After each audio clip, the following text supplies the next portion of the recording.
I was trying to figure out which of those 3 careers was the most impressive. We'll get into that. But first, here's Joy Taylor with the news. No. Turn on the news.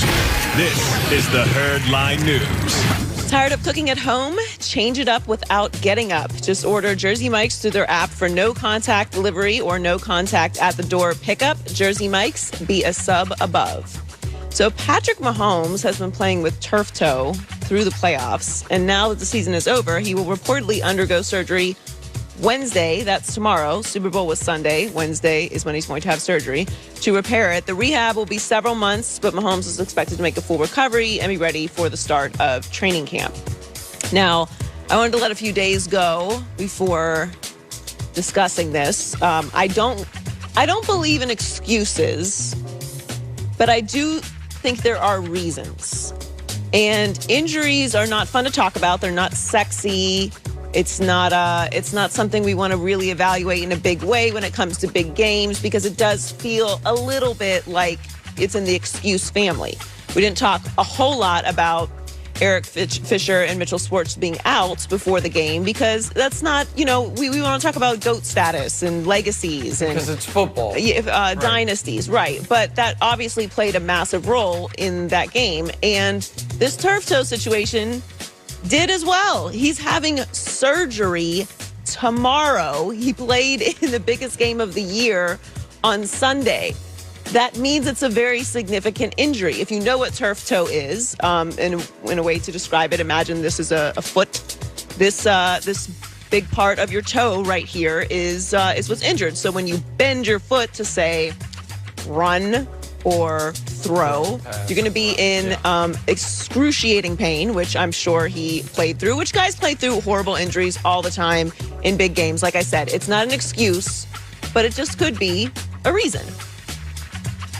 Well, so I think there is a difference between an excuse and an explanation, right? An excuse is trying to explain away, is trying to essentially say why something happened, why it wasn't your fault, when it probably was. An explanation is, wow, he didn't look like himself. What was going on? Oh, he was dealing with this, dealing with that. Now, what I will say on this front is, I do not think that if his foot was fully healthy, this game goes differently. I don't think the reason the Chiefs got annihilated was because Mahomes wasn't at a total 100%. What I will say is Mahomes hit me with the okie doke a bit by doing 2 things. One is he looked brilliant against the Bills, but the other one was, Joy, the shoes he wore off the plane. He was wearing velvet red loafers, no socks, no support. I'm like, oh, my man's foot's fine. You wouldn't wear those shoes if your foot was hurting you. But I was wrong. Like everything about this Super Bowl, I was wrong. I was trying to Zapruder his footwear choice. It did not serve me well, Joy. No, and I don't think that Mahomes didn't play a good enough game to win. To my point, I don't think this is an excuse for why they lost. But I do think he was in a lot of pain, obviously, or he wouldn't be having surgery tomorrow. I think that the bigger, more significant injuries were on the offensive line.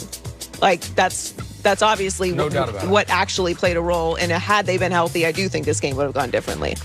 So Jerry Rice is one of the best players in NFL history.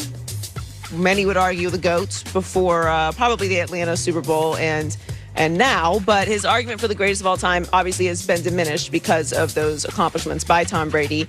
He pretty much solidified his space as the GOAT, at least in the NFL, with his 7th Super Bowl this season. And Jerry Rice concedes that Brady has earned the title, but he does think that Jerry, played in a more physical era. I don't have 7 Super Bowl rings, but I think I played in an era where football was more of a contact sport. You're not seeing a lot of that now. Players are protected. When you got 7 rings, you're doing something right. So he said something about playing till he's 45. I think he can do it now in this league because players are so much more protected.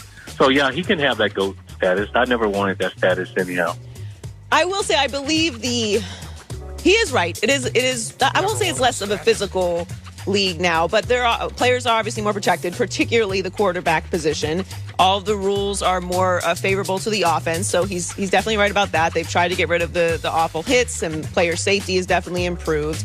I do agree. I don't think that he is somebody who cares about being the GOAT. Now, all these guys are extremely competitive, but I've talked to him personally about the GOAT thing, and he has completely dismissed it. Like, he doesn't want to have that conversation. And I do think, to your point earlier about using logic, Tom Brady obviously cares about going down as the greatest of all time because it's something that matters to him, and that's not a negative thing. I think it's a great thing, but it's just also a reality.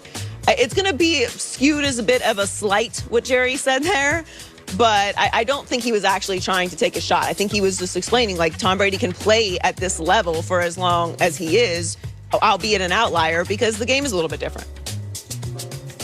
Okay, so there's a lot here. One is, like, of course, as time goes on, guys are going to be able to play longer. Conditions are going to improve, health, fitness, and the game's getting safer, right? And I'll use the NBA example. Larry Bird suffered his major back injury that kind of derailed his career because he was retarring his own driveway. Like, that seems like something that should have happened in 1946, not 1988. And so, like, yes, like the LeBron can sleep in a hyperbaric chamber and is probably not retarring his own driveway. So all of that, we have to kind of do the math in our head about what we're going to count, what we're not going to count, if we're going to discount anything. The question I would have for you, Joy, is do you think football is like basketball, where you can have one player who is at the top of the pyramid, or is it more like baseball, where, who's the greatest pitcher of all time and who's the greatest hitter of all time? It's not like you can't cross-pollinate those two. Because I would almost argue there's like best quarterback ever and then best non-quarterback ever, because it's such different jobs. And even if you go defensive side of the ball, best defensive player ever. I just don't know if this actual honorific exists in football. No, you're absolutely right. Basketball is a little bit more positionless, although I would think that most centers would disagree with that. The game has changed a lot in that regard as well. But yeah, baseball obviously very different. How do you compare a catcher to a pitcher? Like football, you have three different. Satchel Paige to Babe Ruth. What do you do? Right. Like, you know what I mean? Like, they're just totally different people. Yeah, and then you have kickers in football. Like, how do you compare everyone? Sure. I think it's just that Tom Brady has accomplished so much over such a broad spectrum of time that it's becoming kind of a nuanced argument. Like, he is obviously the best because of what he has accomplished individually and with the team success. And then we can start talking about other positions, because obviously Lawrence Taylor transformed the game. Like, where do you put him all time? Obviously Jerry Rice. You still have Joe Montana up there as well. Obviously, Tom Brady playing the same position. Jim People Brown, feel like Deion. they pass him. Jim Brown, Deion, yes. So it is a bit more of an argument. I think that Tom Brady's just accomplished so much that it's like, what's the point of trying to compare anyone to what Tom Brady has accomplished? So it starts after him. So the Lakers didn't have AD last night, but they were able to sneak past the Thunder with a 119-112 overtime win. LeBron stepped up in AD's absence with his third triple-double of the season, scoring 28 points, 14 rebounds, and 12 assists. This was the fifth win in a row for the Lakers, tying their longest winning streak of the season, and the second straight game that had to go to overtime. Anthony Davis and Alex Caruso did not play.